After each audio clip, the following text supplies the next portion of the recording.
Bab 1. Ketemu mantan titisan Dej 4L. Kenalin, nama gue Ata. Cowok 25 tahun, yang ketampanannya di atas rata-rata.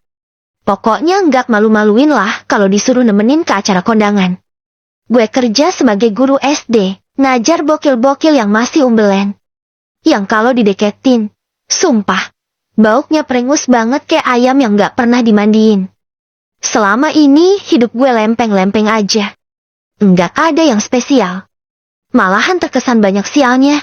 Anjir. Mulai dari masalah ekonomi dengan gaji guru yang pas-pasan, sampai masalah asmara yang baru saja diputusin mantan karena gue nggak bisa ngebeliin HP nangka keluaran terbaru yang harganya lebih mahal dari motor gue. Tapi nggak apa-apa. Gue tetap happy dengan hidup gue. Toh, nyatanya, banyak yang lebih nelangsa dari keadaan gue saat ini. Selamat siang Pak Atta. Sapa rombongan bocil umbelen yang tiba-tiba ngancurin lamunan gue. Siang juga.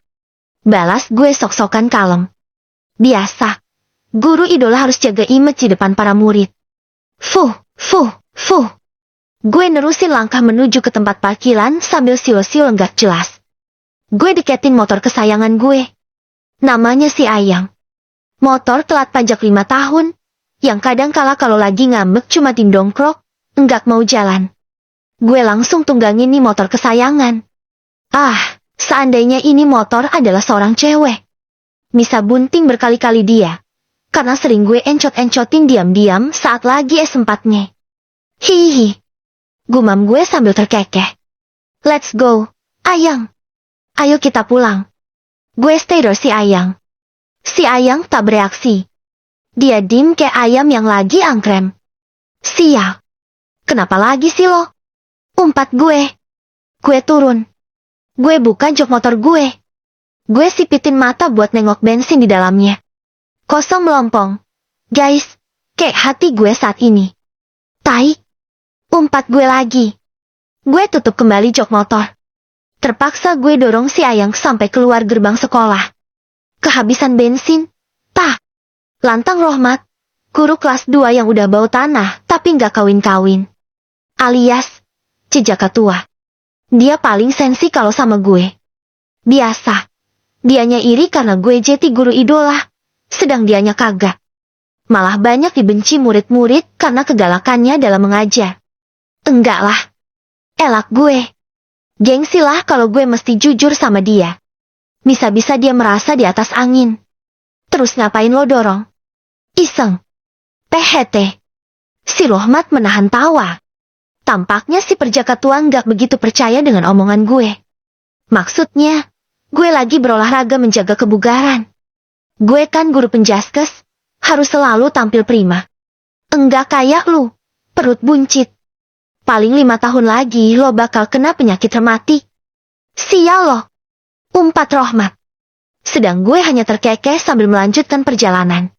Setelah di area luar sekolah, gue dorong si Ayang sampai ke warung penjual bensin eceran langganan gue. Bensin, Pak. Ucap gue kepada si mamang bensin. Sayangnya si mamang gak ramah sama sekali. Anjir. Begitu tahu gue yang beli, warung hampir mau ditutup gitu aja. Bensin habis. Ucap dia. Terus yang itu apaan? Meng? Fanta. Gue menunjuk botol-botol bensin yang terisi penuh. Berjajar rapi di dalam rak. Itu nggak dijual. Buat persediaan pribadi. Gue laporin lo, Meng, ke polisi. Ancam gue. Masalahnya apa? Lo udah nimbun bensin. Nggak mau ngejual ke halayak umum. Sial. Umpat si mamang. Ya udah. Lo mau beli berapa botol? Si mamang rupanya takut dengan ancaman gue. Setengah. Jawab gue. Setengah apa? Si mamang kebingungan. Setengah botol. Klek. Si mamang tampak menelan ludah. Di mana-mana. Orang beli bensin tuh minimal sebotol, bukan setengah. Si mamang mulai emosi kayak biasanya. Ya udah sebotol. Tapi ngutang ya, Meng. Ucap gue santai. Lo pikir warung ini milik mbah lo? Tiap beli bensin ngutang mulu lo. Maki si mamang. Yang penting kan bakal gue bayar. Meng. Iya lo bayar. Tapi lo hutang tahun lalu, Baru lunas tahun sekarang. Yang penting kan bayar. Hehehe. Gue terkekeh sambil garuk-garuk kulit kepala yang kadang-kadang gue merasa kayak ada anakan kutu yang lagi beranak pinang. Setengah aja kalau gitu. Ucap si Meng sambil ngambilin bensin untuk dimasukin ke tangki motor gue. Berapa, Meng? Tanya gue sambil merogoh dompet dari saku celana. Setengah JT 8.000. Gue punyanya cuma 7.000. Meng. Yang 1.000 ikhlasin ya, Meng. Anggap aja amal buat N4K yatim. Emang lo yatim? Tanya si Mamang. Enggak. Terus ngapain lo bilang amal buat N4K yatim? Maksudnya gue emang bukan N4K yatim, Meng.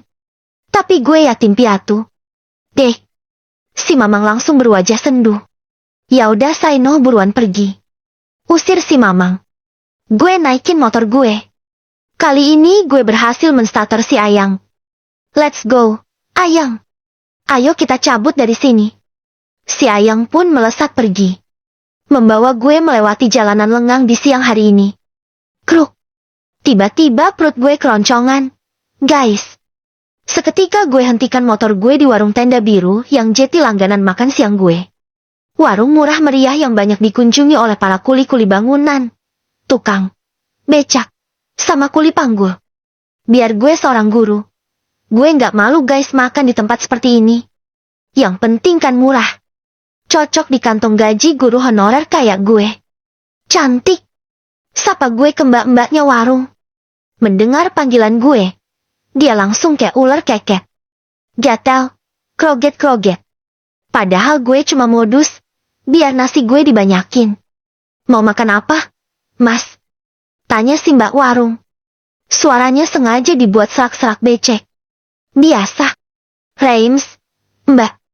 Jawab gue sambil sengaja gue kedipin mata sebelah gue. Mbaknya warung pun semakin kroget-kroget gak karuan. Berhasil, guys. Nasi gue dibanyakin. Udah gitu, gue dibonusin tulang ayam plus kuahnya. Tapi dengan syarat. Masnya punya dongkrak? Tanyanya. Enggak. Jawab gue. Kalau nomor wah, punya kan? Hehehe. Anjir. Garsep juga nih cewek. Batin gue. Punya. Mbak. Berapa? Mas. Nomornya. 082.135. Mbaknya warung udah girang gue kasih nomor wah. Dia enggak tahu aja. Itu nomor kan bukan nomor gue. Tapi nomor kang kredit panci langganan nenek gue. Hehehe. Gue bawa piring berisi nasi plus lauk pauk keluar dari tenda yang sesak sama kuli-kuli bangunan. Gue nggak tahan kalau makan sambil membaui keringat mereka. Gue nyari tempat yang nyaman buat nikmatin makanan gue. Akhirnya gue berteduh di bawah pohon yang terletak di trotoar jalan. Pohon yang menghadap langsung ke bangunan KFC. Gue berjongkok sambil nikmatin makanan gue. Naas, kucing-kucing liar pada ngerubungi gue. Mereka pikir gue petugas bansos kali ya. Yang mau bagi-bagi sembako gratis. Has, has, has. Gue sekuat tenaga mengusir mereka. Tetapi mereka bandel. Akhirnya gue lempar mereka pakai sepatu yang semula gue kenakan. Hihi. Terdengar suara tawa dari seorang cewek. Dan gue sangat mengenali suara tersebut. Mata gue pun langsung berkeliling. Gue kaget. Rupanya yang ketawa si Angel yang lagi duduk di balik kaca dinding bangunan KFC. Angel itu mantan gue. Guys. Yang tadi gue ceritain minta HP nangka kroak. Cantik orangnya. Tapi materainya minta ampun. Dia lagi sama cowok yang wajahnya mirip-mirip gayung buat mandi. Pokoknya masih tampanan gue. Jauh. Kayaknya dia pacar barunya si Angel. Dan kayaknya juga tuh cowok tajir. Bisa gue prediksi dari gaya rambutnya dia yang ditarik ke belakang. Aninenegram. Ngapain sih gue pakai bertemu si Angel? Mana gue lagi kayak gelandang pula. Kerutuk gue yang lagi menyesali pertemuan gue dengan si mantan. Angel dan si cowok gayung tampak keluar dari bangunan KFC. Mereka berjalan mendekat ke arah gue. Gue jadi semakin merutuk. Hai, Ata. Sapa si Angel. Gue mau nggak mau harus balas sapaan dia dengan senyuman yang kecut. Lo lagi ngapain di sini? Anjing. Dia pura-pura nggak tahu. Batin gue. Oh iya. Lo kan lagi makan. Makan di empelan. Ups. Ucap si Angel sengaja menghina. Apa? Gue mau bilang makasih nih. Sama Elo. Katanya kemudian. Makasih buat apa? Karena lo udah setuju putus dari gue. Dan akhirnya, gue jadi punya pacar baru nih. Tah. Si Angel melingkarkan tangannya di lengan si cowok gayung. Dia jauh segala-galanya dari Elolo. Tah, dia tajir melintir. Bapaknya punya perusahaan banyak. Rumah dia gedong. Terus dia punya mobil 5. Tah, bukan motor butut kayak punya lo. Terus, lo tau nggak? Dia selalu beliin barang-barang mewah buat gue. Enggak cuma handphone nangka kroak yang lo nggak bisa beliin. Tapi dia juga ngasih gue perhiasan mahal, tas branded, baju, sepatu, pokoknya apapun yang gue mau. Gue bahagia banget. Tah, punya pacar kayak dia. Enggak nelangsa kayak pas gue pacaran sama lo dulu. Gue cuma tim nanggepin cemoohan si cewek keturunan Dajjal di hadapan gue ini. Gue berusaha sabar. Gue nggak boleh kepancing emosi. Ya walaupun sumpah, gue nyesel banget pernah punya pacar kayak dia. Cantik sih, tapi bikin darah tinggi. Tahu gitu, mending gue pacaran sama kambing dibedakin aja sekalian. Enggak apa-apa nggak cantik, yang penting punya lubang ken satu matan. Kalau lo gimana, Tah? Tanya si Dajjal. Gimana apanya?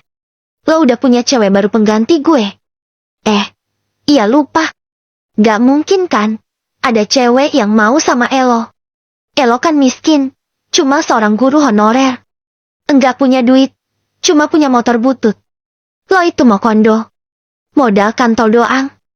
Hihi. Dia semakin menghina gue. Anjir. Dan gue makin gak tahan. Siapa bilang gue gak punya cewek? Lantang gue. Gue gegabah mengatakannya. Jeti lo udah punya cewek. Angel terkejut mendengarnya. Dari ekspresi wajahnya ia tampak syok luar biasa. Iya. Udah. Siapa?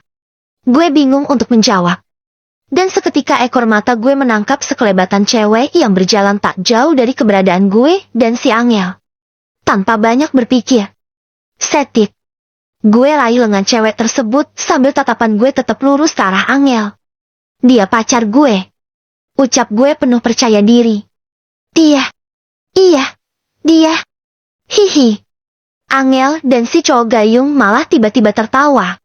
Selamat ya, Tah. Moga-moga hubungan kalian langgeng sampai pernikahan. Hihi. Kata Angel masih sambil tertawa. Yuk, sayang. Kita pergi aja dari sini. Nanti takutnya kita ketularan gila kayak mereka. Ajak Angel kepada si cowok gayung. Mereka pun segera pergi. Dan akhirnya gue lega. Gue udah nggak harus lagi meladeni cewek jelmaan Dajjal kayak dia. Haf. Gue menghela nafas panjang. Oh ya, sorry ya gue barusan ngaku-ngaku udah jadi pacar lo. Gue udah. Ucapan gue berhenti saat gue menengok ke arah cewek yang udah gue repotin. Yang dengan lancangnya gue raih lengannya hingga sekarang. Wah. Gue berteriak histeris sambil refleks melepas cengkeraman tangan gue. Gue terkejut, guys, dengan penampakannya. Rupanya dia orang gila. Badannya kotor, bajunya sobek-sobek, rambut panjangnya acak-acakan. Dia udah nggak mirip lagi seperti manusia. Dan yang lebih parahnya. Hehehe. Dia tersenyum ke arah gue. Nyeremin. Bab 2. Diteror cewek gila. Has. Minggir lo. Dasar orang gila. Gue ngusir tuh si cewek gila kayak ngusir ayam tetangga yang masuk ke rumah karena habis sembarangan. Tapi si cewek gila malah senyum-senyum gak jelas. Awalnya gue heran. Terus jadi maklum. Kan dia gila. Gue bermaksud buat cabut aja ninggalin si cewek gila. Gue gak tahan baunya. Anjir. Baunya busuk banget. Ya, namanya juga orang gila. Gue ambil piring yang tadi saat datang si Angel gue letakin sembarangan di bawah. Piring yang harusnya masih ada sisa makanan yang belum sempet gue habisin. Tetapi naas. Astagfirullah. Dasar kucing any satu nenegram. Umpat gue ketika melihat makanan gue di atas piring udah disikat habis sama tuh kucing-kucing sialan. Kucing laknat yang cuma nyisain lengkuas yang gak ikut dimakan. Enggak nyangka. Ternyata kucing nggak bisa terkecoh dengan penampilan lengkuas yang mirip daging sapi. Gue pun ambil piring kosong tersebut sambil merutuk.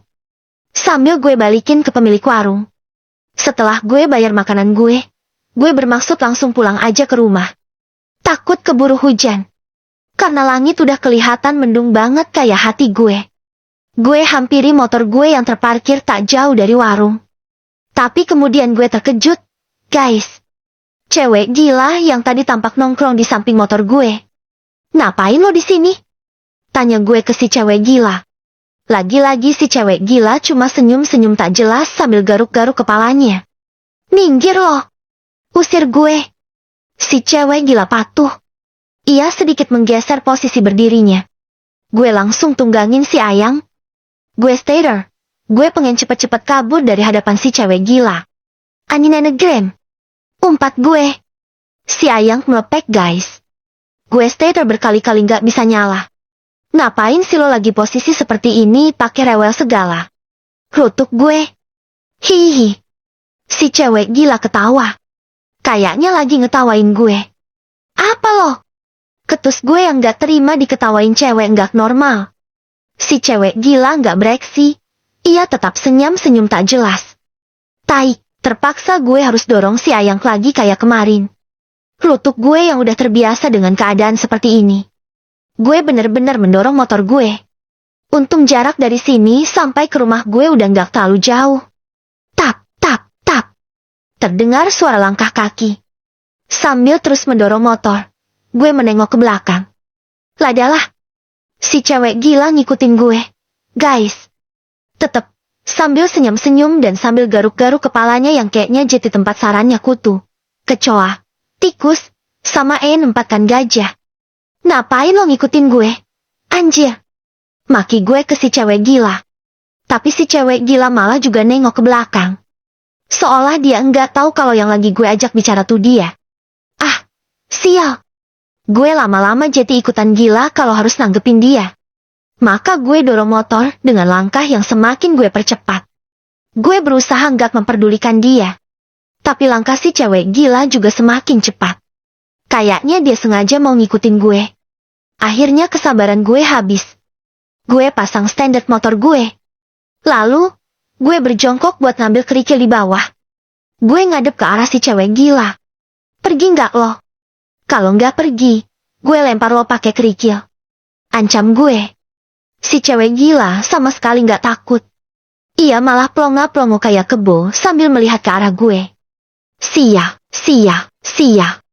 Gue jadi geram sendiri. Bodok amat lah. Mau dia ngikutin gue? Kek. Gue nggak usah peduliin dia. Gue kembali mendorong si Ayang. Melewati jalanan yang untung nggak terlalu ramai. Motornya mogok ya? Mas. Sapa ibu-ibu nganggur begitu gue memasuki wilayah kompleks perumahan tempat tinggal gue. Ibu-ibu bigos yang sering mangkal di perempatan buat nyari bahan berita yang mau dinyinyirin. Enggak kok, Bu. Jawab gue bohong. Gengsi lah guys, kalau gue harus memperlihatkan kengenesan hidup gue. Kok didorong? Lagi olahraga, Bu, biar sehat. Oh, pantes, badan masnya bagus banget. Rajin olahraga toh ternyata. Kata mereka yang berbau-bau kalimat keganjenan. Gue cuma nanggepin dengan senyuman. Sambil gue terus mendorong si Ayang. Dan si cewek gila masih juga ngikutin gue di belakang. 5 menit kemudian, akhirnya gue pun sampai. Di sebuah rumah kontrakan tempat tinggal gue. Perumahan minimalis yang luasnya buat selonjor aja sesak banget. Gue hampir masuk ke dalam. Dan si cewek gila juga hampir masuk ke dalam. Lo mau ngapain? Si cewek gila hanya senyum-senyum tak jelas menanggapi ucapan gue. Has, pergi lo dari rumah gue. Usir gue. Si cewek gila pun mundur ke belakang. Gue cepat-cepat menutup pintu rumah. Gue kunci rapat-rapat biar si cewek gila nggak bisa masuk ke dalam. Gue berdiri di depan jendela. Gue bermaksud menengok si cewek gila. Ia tampak berjalan pelan mengganti posisinya. Gue kira dia bakalan pergi. Ternyata dia cuma mau duduk di halaman rumah gue. Duduk di bangku beton sambil melihat ke arah gue di balik jendela. Hihi. Sumpah, gue ngeri banget. Guys. Gue berasa kayak lagi diteror hantu atau penjahat. Ah udahlah. Toh, dia juga nggak akan mungkin bisa masuk. Jadi gue pasti aman. Ucap gue berusaha untuk enggak memperdulin si cewek gila. Gue pun berjalan menuju ke kamar.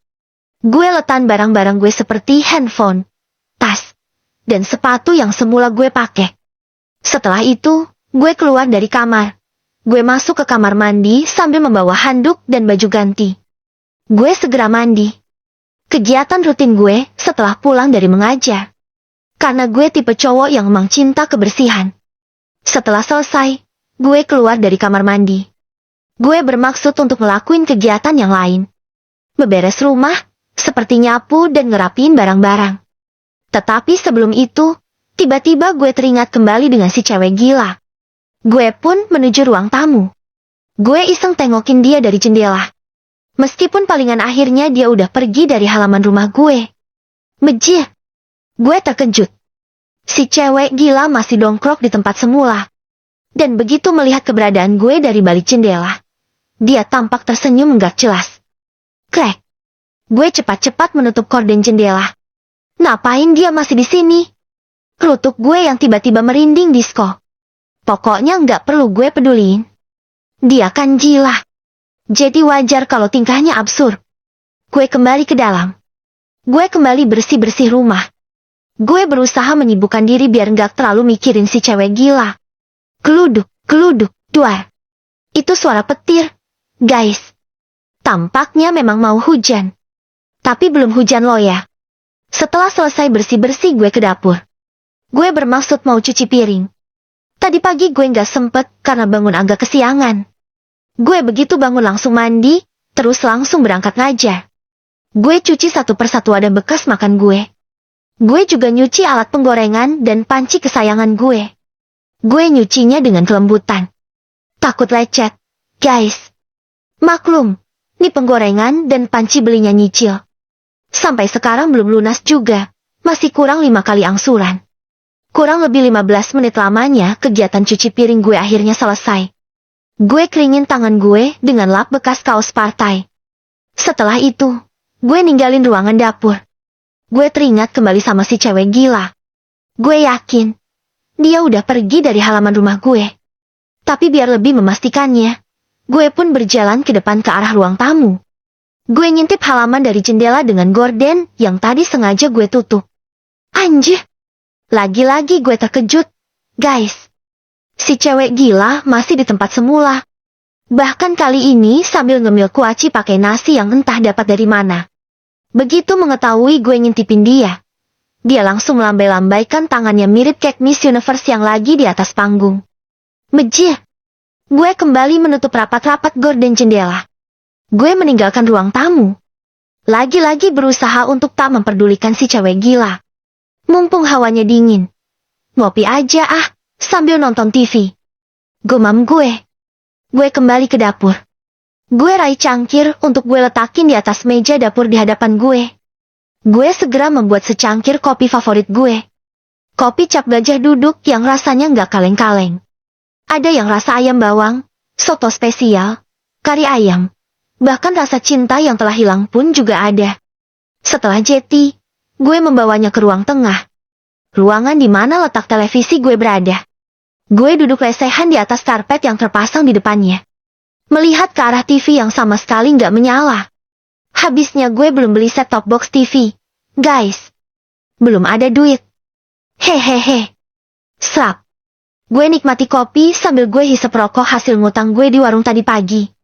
Pokoknya suasana saat ini syahdu banget. Gue bener-bener bisa bersantai kayak di pantai. Keluduk, keluduk, duar. Suara guntur kembali terdengar. Dan kali ini diiringi hujan yang akhirnya turun dengan derasnya. Hujan-hujan gini enaknya tidur. Nanti bangun sebelum maghrib. Gue hampir beranjak. Tetapi kemudian, si cewek gila masih ada di luar nggak ya? Gue kembali kepikiran si cewek gila. Gue pun berjalan ke depan. Untuk kesekian kalinya gue intipin si cewek gila dari jendela. Buset. Dia belum pergi. Guys. Padahal di luar hujannya deres banget. Tuh cewek bebal atau gimana? Sih. Kenapa dari tadi nggak pergi-pergi? Rutuk gue. Gue buka pintu depan. Gue berdiri di depan teras. Heh, cewek gila. Panggil gue ke dia. Dia pun langsung melihat ke arah gue. Dia tersenyum, tapi sambil menahan badannya yang menggigil kedinginan karena guyuran air hujan. Pergi sana. Ngapain lo masih di sini? Pulang sana ke rumah lo. Anjir. Usir gue. Si cewek gila nggak menanggapi apa-apa. Ia masih berekspresi sama. Senyum-senyum tak jelas. Ah, terserah lo lah. Gue kembali ke dalam rumah. Dan kembali menutup pintu rapat-rapat. Gue berusaha kembali bersikap bodoh amat. Toh dia kan orang gila. Jadi mungkin dia nggak akan sakit kalau cuman kehujanan. Gue pergi menuju ke kamar. Seperti rencana gue bakalan tidur selagi hujan. Gue naik ke atas kasur. Gue rebahkan tubuh gue di tempat empuk tersebut. Gue selimuti tubuh gue yang terasa dingin. Gue paksakan mata gue untuk terpejam. Berusaha merelaskan diri sambil menikmati suara hujan di luar sana. Tapi sekelebatan bayang-bayang si cewek gila bersarang di kepala gue. Anjir! Ngapain gue masih kepikiran dia? Gue berusaha menepis bayang-bayang tersebut. Tetapi tiba-tiba saja. Duar! Suara guntur begitu menggelegar. Gila! Gunturnya gede banget. Nyambar apaan? Tuh! Kira-kira? Gumam gue. Jangan-jangan nyambar si cewek gila. Gue tiba-tiba berandai-andai. Enggak. Enggak mungkin. Kalau dia kesambar beledek, dia pasti teriak. Dan nyatanya enggak ada suara apa-apa. Tuh. Gue berusaha menepis pengandaian gue yang baru saja. Wes. Suara hujan semakin lebat. Pasti si cewek gila udah pergi. Tapi gimana kalau ternyata dia belum pergi? Gumam gue.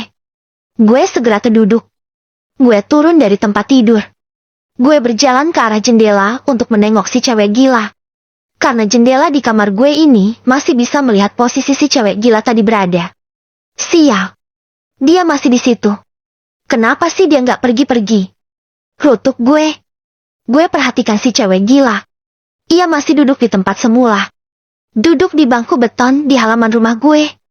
Tubuhnya semakin bergetar daripada yang tadi. Wajahnya memucat. Bibirnya biru karena kedinginan. Ah, bodoh. Bodoh amat.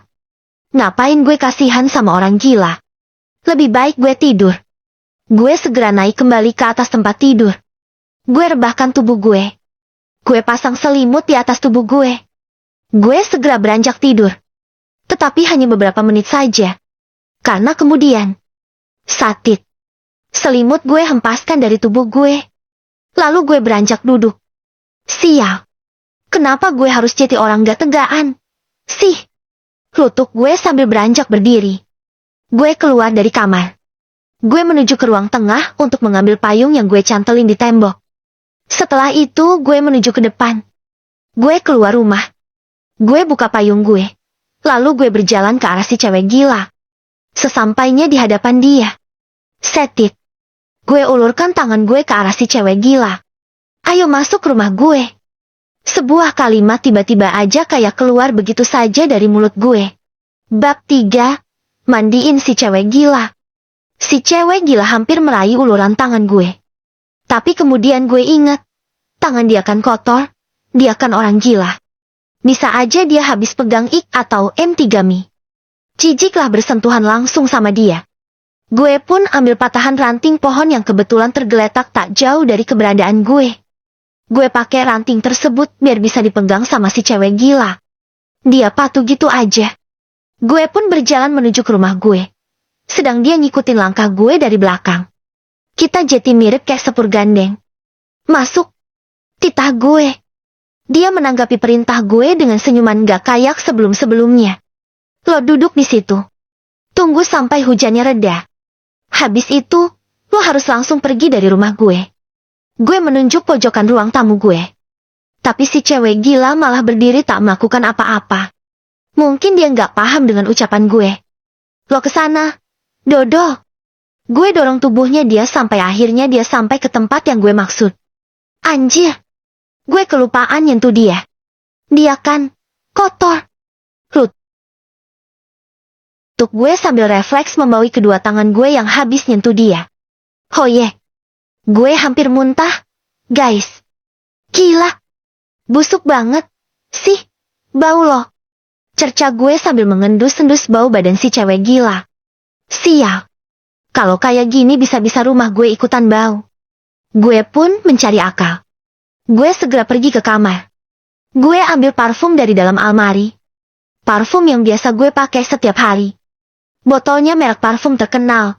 Tapi sebetulnya isinya cuman super pal gue kasih air. Biar irit guys. Lalu gue pun kembali ke depan. Kembali ke ruang tamu. Serutit, serutit, serutit. Gue semprotkan parfum yang gue bawa ke seluruh badannya si cewek gila. Setelah itu gue kembali mengendus-endus baunya dia. Anjir. Malah tambah parah. Baunya jadi aneh banget. Rutuk gue. Lo udah berapa hari sih nggak mandi? Tanya gue ke si cewek gila. Dia malah senyum-senyum nggak jelas. Sial. Gue mesti apain dia coba?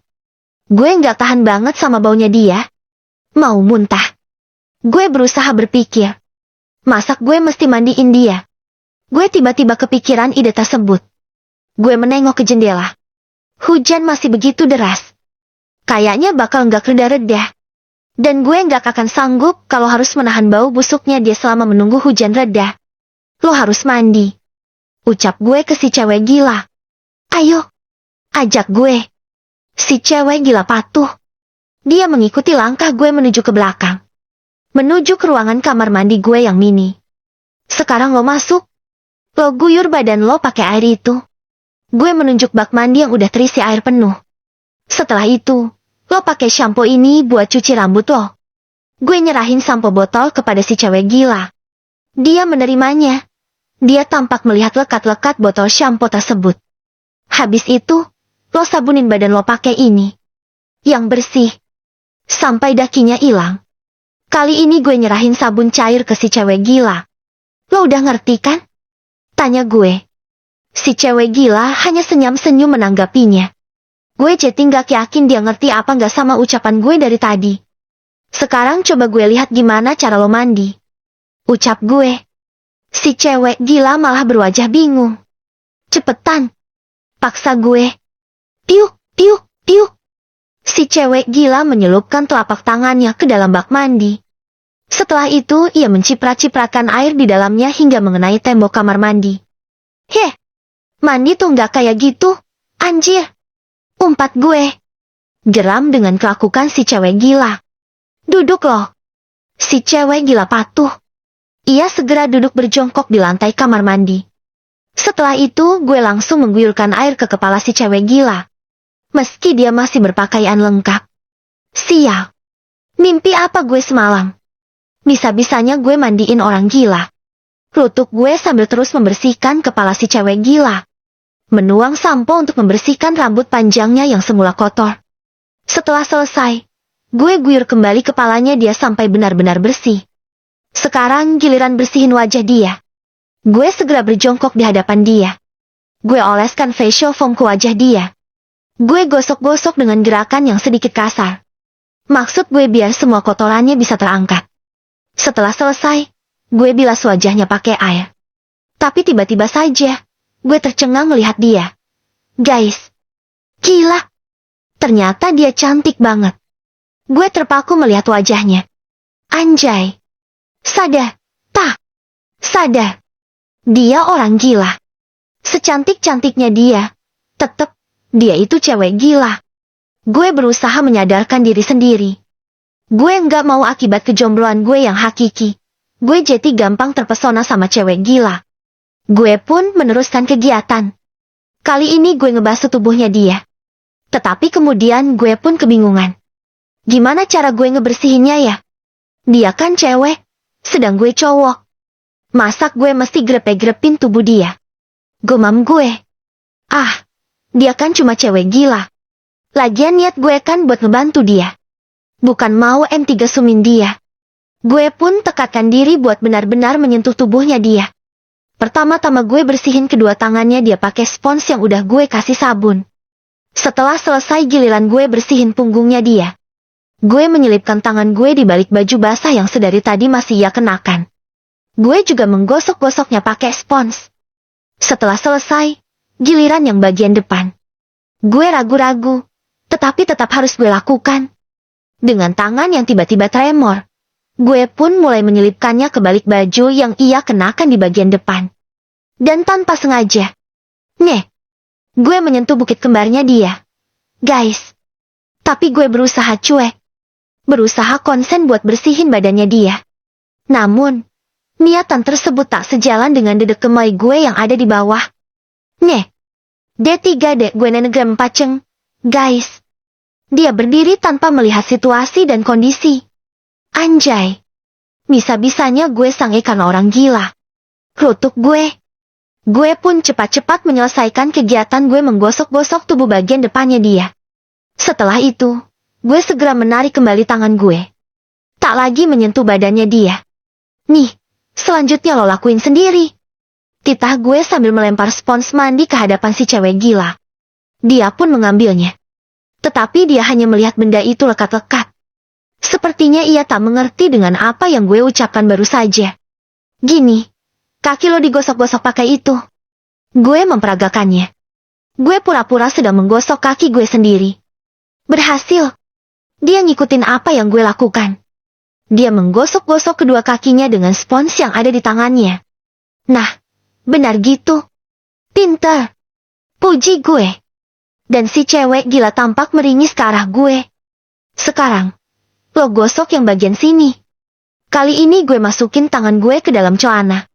Sampai segininya gue mempraktekkan pura-pura membersihkan area sensitif gue. Dan lagi-lagi berhasil. Si cewek gila juga melakukannya. Meski sambil senyum-senyum tak jelas. Dan kadang-kadang mermelek. Enggak tahu kenapa. Nah, habis itu, lo gosok pantat lo. Perintah gue selanjutnya. Gue segera berdiri membelakangi si cewek gila. Gue masukkan tangan gue ke dalam celana yang bagian belakang. Gue pura-pura menggosok pantat gue yang gemai dan mulus kayak permukaan porselen. Gue sekilas menengok ke arah dia. Dia benar-benar patuh. Dia melakukan apa yang gue peragakan. Begitu selesai semuanya, gue guyur tubuh dia pakai air bak. Gue guyur sampai busa dan kotoran yang semula melekat di tubuhnya rontok semuanya. Akhirnya selesai. Sekarang berdiri. Gih, titah gue. Si cewek gila ngelakuin yang gue perintahin. Berdiri tepat di hadapan gue. Awalnya nggak ada yang aneh, sampai mata gue semakin menelusur ke bawah. Melihat pemandangan yang membuat D3D gemoy kembali bereaksi. Anjir. T3 teknya nyablak banget. Celetuk gue. Tak ingin mata gue ternoda. Gue pun cepat-cepat meraih handuk yang semula gue gantungin di dinding kamar mandi. Nih, dipakai dulu. Gue mau nyariin baju kering gue buat Elo. Lo tunggu dulu di sini. Enggak usah kemana-mana. Gue pasangkan handuk yang gue ambil ke pundak si cewek gila. Setelah itu, gue meninggalkan kamar mandi. Gue pergi ke kamar. Gue mau memilihkan baju buat si cewek gila. Gue pilih baju t-shirt warna biru tua. Baju yang gue rasa paling ketiga cil di antara yang lainnya. Ya walaupun jika dipakai dia, pasti tetap kebesaran. Karena tubuh gue sama tubuhnya dia sangat jauh berbeda. Sip, pakai ini aja. Lalu gue milihin celana color gue. Kalau celana ukurannya hampir semuanya sama. Jadi gue ambil asal-asalan. Misal nggak pas, nanti kolornya bisa gue tali pakai krafia. Setelah mendapatkan baju yang kiranya cocok untuk si cewek gila, gue bermaksud mau kembali ke kamar mandi. Gue berjalan menuju ke pintu kamar gue. Gue segera membukanya. Tetapi seketika mata gue terbelalak. Gue kaget luar biasa. Guys. Astagfirullah, astagfirullah, astagfirullah. Gue berkali-kali istighfar. Gimana enggak? Saat ini si cewek gila tepat berada di hadapan gue. Dan yang bikin gue jantungan adalah, dia berdiri di hadapan gue hanya berbalut handuk, tanpa baju lagi yang melekat di tubuhnya. Lalu kemudian, dia kick. Handuk itu ia buka tepat di depan mata gue. Seolah dia sengaja ingin memerekam tubuh tel 4NJ4-nya dia ke gue. Udah gitu, dia sambil joget-joget nggak jelas kayak penari STR1 pis di klub malam. Dasar cewek gila. Umpat gue sejadi-jadinya.